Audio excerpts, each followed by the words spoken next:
Hey, good morning, everyone. Welcome to Start Your Day Great, Start Your Day with a Coach. I am your certified high performance coach, Sean Butner. And today, why would you do that, camera? Um, Technical difficulties here. The camera is messing up again. Um, Today, we're going to talk about sleep for a couple of reasons. One, it's something I've struggled with a bunch in my life. I know I've talked with a couple of people that have struggled with sleep before. And on Monday, I'm offering a free invite to my new Transformative Performance Habits monthly program. So usually it's $20 a month to be a part of that. But for you guys, since you're part of my community and I'm watching it and I'm excited, I just want to get people into the program. I'm offering it to you for free on this next session. So a link below this video, or check the link in my bio if you're interested in that. If you're looking to get the best night of sleep possible, and I'll explain about that. But before I get into what all that's about, I just want to say that, for most of my life, I've had some type of insomnia. It's started out when I was younger, just not being able to turn my brain off, and I'm not sure if you've ever had that experience where you're lying in bed and you're thinking about what you did during the day, that mistake that happened 5 years ago that comes up and you're feeling all weird about it, or, you're thinking about what you got to do tomorrow and your brain keeps going and going and going and you don't fall asleep. Or, another time in my life, I just been just too amped up, right? So it could have been like stress, where I just completely feel stressed, and then you take a look at the clock and it's 1, and you take a look at the clock and it's 1:10, you take a look at the clock, it's 1:20, and you start to stress even more that you're not going to be able to get enough sleep. So by the time you do fall asleep at like 4 in the morning, you have to be up at 6, and you're exhausted. You do the whole day, and you're like, okay, finally tonight I'm going to get some sleep. And then you go to bed early, and then at 9:10 you're still up in bed, and 9:20 you're still in bed, and so on and so forth. And then you get stressed out about not falling asleep, and now you've had 2 nights of really cruddy sleep, and you're stressed out, and it just kind of gets into this cycle. So that's been me on and off my whole life. So I have figured out a couple of things that have really helped keep me on track. And I'm going to go in detail on that next Monday on the Transformative Performance Habits Monthly. But I thought I'd share that if you struggle with sleep and you've gone to a doctor and you're not suffering from like sleep apnea or another like sleep disorder where you might need some heavier support than some guy on the internet saying, hey, this is what I do when I'm trying to sleep. You can take a look at a lot of the science, and if there's one thing that's really helped me, and one thing I think everyone should think about and try to build into their lives, is planning when you're going to bed and planning when you're going to wake up. And that should be at least 7 hours in between those 2 points. So many people try to tell themselves that, hey, I can get by with 3 hours of sleep. And the Marines can do it, or the Navy SEALs have Hell Week and they don't sleep for a while. They can do it. I can do it because I'm tough. And I just want to say there's a reason why lack of sleep or preventing people from sleeping is, in the Geneva laws and classified as torture. Why would you torture yourself from the Geneva Convention's definition with depriving yourself of sleep? Because it's so important in, one, just kind of recycling physiologically what's going on in your brain. The best analogy I heard, it's like turning the dishwasher on, and when you get the full night's sleep, you have the rinse, you have the washing cycle, then you have the post-rinse, then everything's clean, right? If you interrupt that process before it does its full thing, like in the middle of washing, you might have soap on all the dishes and stuff. You're not fully clean. That's when you get that brain fog, to switch it back to the brain. And so it's essential that we get enough sleep.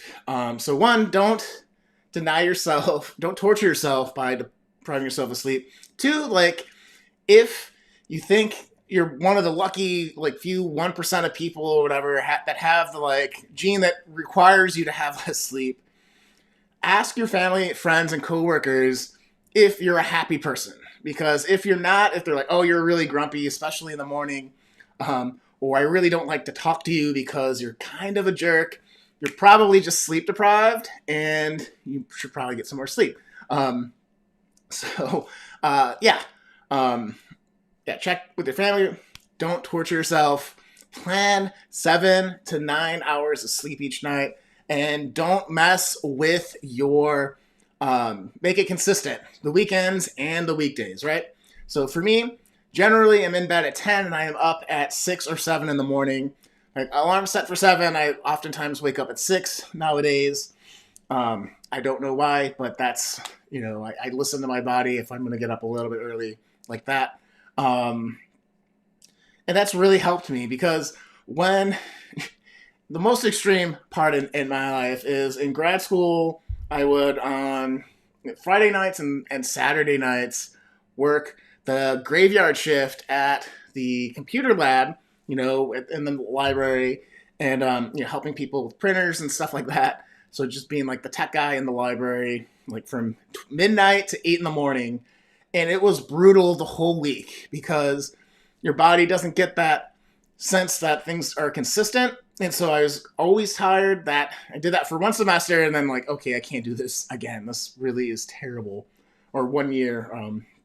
And so, yeah, and that took me probably about a year to get out of that habit of, my body not knowing when I wanted to sleep. And so that was like the extreme case. But more recently, I used to be like, Friday night, Saturday night, go crazy, be out late, hang out with friends when, if you can still do that in COVID or whatever. And, that was great. But, during the week, I'd have to get up at like 5 in the morning to get to the bus to do the commute thing when I worked at Apple. And that was really tough, and then you kind of get into that.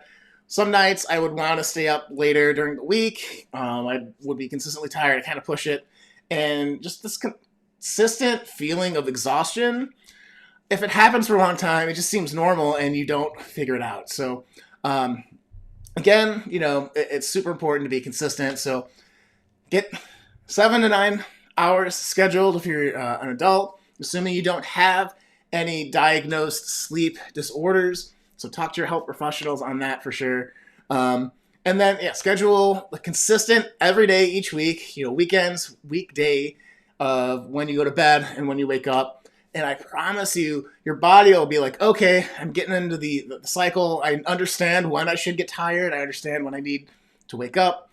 And you'll have the experience of your body waking up like 1 minute before your alarm goes off. And you'll feel fully rested.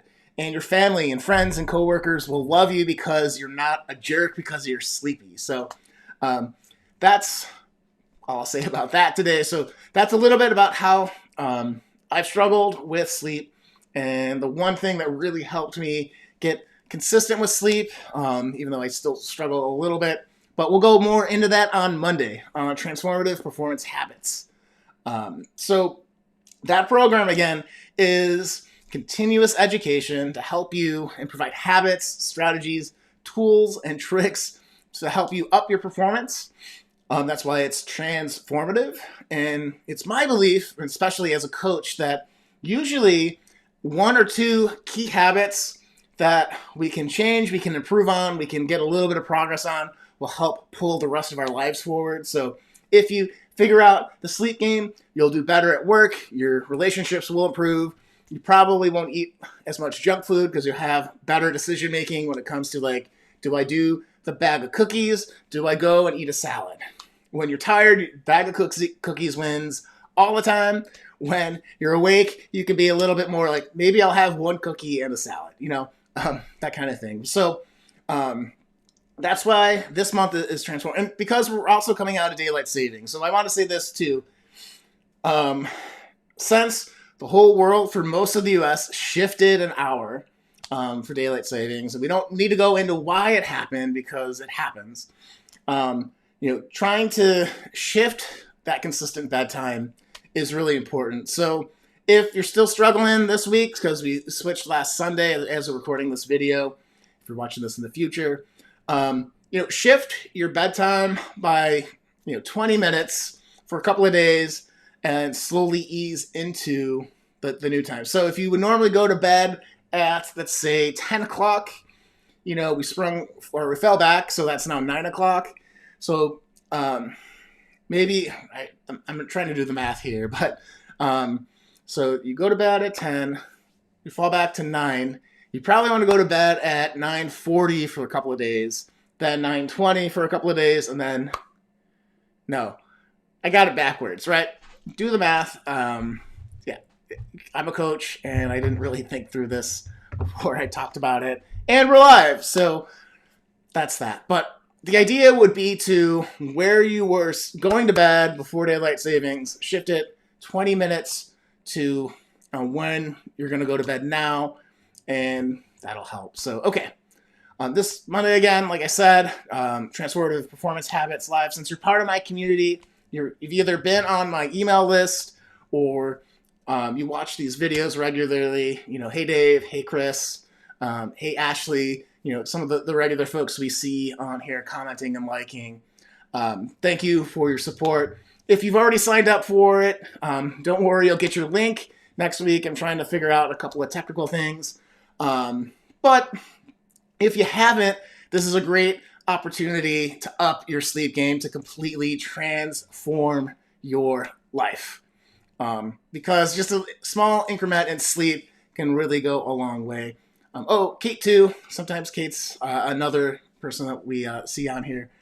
But yeah, guys, take me up on this, right? You won't be able to get a replay. You'll have to get into the program in order to get the replay. So if you can't make it on Monday at 1 p.m. PST, but you still want the training, make sure you do sign up. You'll get a link eventually from me saying, hey, you should, become a member of the program, and I'll get the replay to you up next week. No problem. So that said, guys, I hope you enjoyed this video. I hope you guys are doing great, and I'll hope to talk to you soon. See you tomorrow. Take care.